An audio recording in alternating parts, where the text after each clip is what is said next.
नमस्कार दोस्तों, स्वागत है आपका हमारे चैनल ऋषभ लोक में। मैं आपका दोस्त सुभाष यादव स्वागत करता हूं अपने इस चैनल में।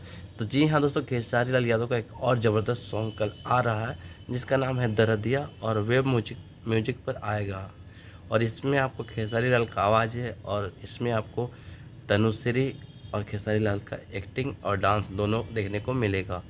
और बहुत ही खुशी की बात है कि इस सॉन्ग को बहुत ही हाई लेवल का बनाया गया है।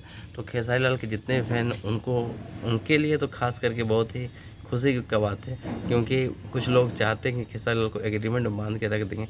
तो एग्रीमेंट में कुछ दिनों के लिए खेसारी लाल बंधे हुए हैं ज़रूर है, लेकिन उन पे ताना कस देना मतलब लगाम लगा देना इतना आसान नहीं है।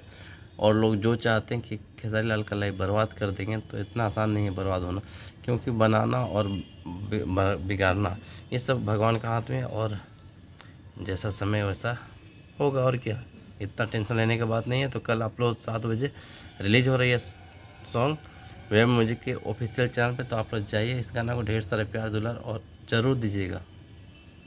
मिलते हैं अगले वीडियो में, तब तक ले दीजिए। जय हिंद, जय बिहार, जय भोजपुरी।